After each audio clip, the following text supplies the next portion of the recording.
Hello everyone, welcome to our new LinkedIn section.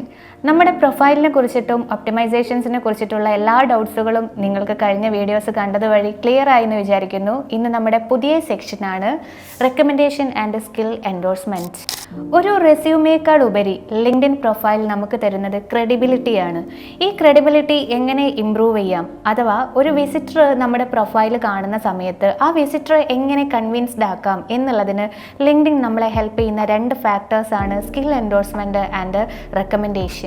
നമ്മുടെ പ്രൊഫൈലിൽ സ്കിൽസുകൾ add ചെയ്യാൻ നിങ്ങൾക്ക് എല്ലാവർക്കും അറിയാം. നമ്മൾ പ്രൊഫൈൽ ഒപ്റ്റിമൈസേഷൻ്റെ സെക്ഷനിൽ നമ്മൾ പറഞ്ഞിട്ടുണ്ടായിരുന്നു സ്കിൽസുകൾ എങ്ങനെ ആഡ് ചെയ്യണം എന്നുള്ളത്. കാണാത്തവർ നമ്മുടെ പ്രീവിയസ് വീഡിയോസ് ഒന്ന് പോയി കാണുക, ചെക്കൗട്ട് ചെയ്യുക. ഓക്കെ, ദെൻ നമ്മുടെ സ്കിൽസുകൾ നമുക്ക് നമ്മുടെ ജോബ് റോളിന് ഓറിയൻറ്റഡ് ആയിട്ട് നമ്പർ ഓഫ് സ്കില്ലുകൾ നമ്മുടെ പ്രൊഫൈലിലേക്ക് നമുക്ക് ആഡ് ചെയ്യാവുന്നതാണ്. അപ്പോൾ ഒരുപാട് സ്കില്ലുകൾ നമ്മൾ ആഡ് ചെയ്യുന്ന സമയത്ത് അതിനൊരു ക്രെഡിബിലിറ്റിക്ക് വേണ്ടിയിട്ട്, അഥവാ നമുക്ക് ആ സ്കില്ലുകൾ ഉണ്ട് എന്നുള്ളത് വേറൊരാൾ പ്രൂവ് ചെയ്യുകയാണെന്നുണ്ടെങ്കിൽ കുറച്ചും കൂടെ ബെറ്റർ ആയിരിക്കും. ആ ഒരു ഓപ്ഷനാണ് സ്കിൽ എൻഡോഴ്സ്മെൻറ്റ് എന്ന് പറയുന്നത്. ഇവിടെ നമ്മൾ ചെയ്യുന്നത് നമ്മുടെ പ്രൊഫൈലിൽ വേറൊരാൾ, നമ്മുടെ ഫ്രണ്ട്സ് ആകാം, അല്ലെങ്കിൽ ഒരു ഹയറിംഗ് അതോറിറ്റി ആയിരിക്കാം, എപ്പോഴും ഒരു ഹയർ കാറ്റഗറിയിലുള്ള ആളുകൾ എൻഡോഴ്സ് ചെയ്യുന്നതാണ് കുറച്ചും കൂടെ ബെറ്റർ ഉണ്ടായിരിക്കുക. അവർ നമ്മുടെ സ്കില്ലിൻ്റെ സെക്ഷനിലേക്ക് വന്നു കഴിഞ്ഞാൽ എൻഡോഴ്സ് എന്നുള്ള ഒരു ഓപ്ഷൻ ഇനാബിൾ ആക്കി ഇടുകയാണെന്നുണ്ടെങ്കിൽ, അഥവാ ജസ്റ്റ് ഒന്ന് ക്ലിക്ക് ചെയ്യുകയാണ് എന്നുണ്ടെങ്കിൽ നമുക്ക് ആ സ്കില്ലുണ്ട് എന്നുള്ളത് വേറൊരാൾ കൂടെ പ്രൂവൺ ചെയ്യുന്നതിൻ്റെ എവിഡൻസ് ആകുന്നു. സോ ഈ ഒരു സ്കിൽ എൻഡോഴ്സ്മെൻറ്റ് ഇന്ന് പലരും ലിങ്ക്ഡിൻ പ്രൊഫൈലിൽ യൂസ് ചെയ്യാണ്ടിരിക്കുന്ന ഒരു പോർഷനാണ്.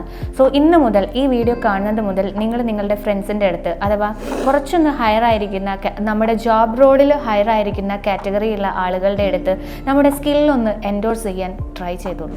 നമ്മളുടെ പ്രൊഫൈലിൽ നമ്മൾ പറയുന്ന കാര്യങ്ങളെല്ലാം സത്യമല്ലേ പറയുന്നത് എന്നുള്ളത് ബാക്കിയുള്ളവരെ ബോധിപ്പിക്കാൻ കൂടെ ഈ സ്കിൽ എൻഡോഴ്സ്മെൻറ്റും റെക്കമെൻഡേഷനും നമ്മളെ ഹെൽപ്പ് ചെയ്യുന്നു. ഈ റെക്കമെൻഡേഷൻ എന്നതുകൊണ്ട് ഉദ്ദേശിക്കുന്നത് എന്താ? ഒരു ഹയറിംഗ് അതോറിറ്റി നമ്മുടെ പ്രൊഫൈലിൽ വന്ന് നമ്മളെ റെക്കമെൻഡ് ചെയ്യുവാണ്. എങ്ങനെയാണ് റെക്കമെൻഡ് ചെയ്യുക?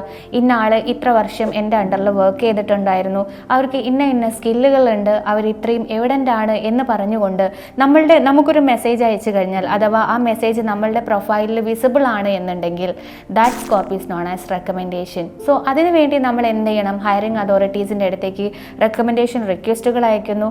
ആ റിക്വസ്റ്റിനായിട്ട് അവർ റിപ്ലൈ ചെയ്തുകൊണ്ട് നമുക്കൊരു മെസ്സേജ് ഇട്ട് കഴിഞ്ഞാൽ, റെക്കമെൻഡേഷൻ റിക്വസ്റ്റിൻ്റെ ആൻസേഴ്സ് വന്നു കഴിഞ്ഞാൽ, നമുക്ക് നമ്മുടെ പ്രൊഫൈലിൽ ഒരു ഹയറിംഗ് അതോറിറ്റീൻ്റെ ഒരു സിഗ്നേച്ചർ വന്നു കഴിഞ്ഞാൽ, നമ്മളെക്കുറിച്ച് അവർ സംസാരിക്കുന്ന മാറ്റർ വന്നു കഴിഞ്ഞാൽ അത് നമ്മുടെ പ്രൊഫൈലിൻ്റെ ക്രെഡിബിലിറ്റിയെ ഉറപ്പിക്കുകയാണ് ചെയ്യുന്നത്.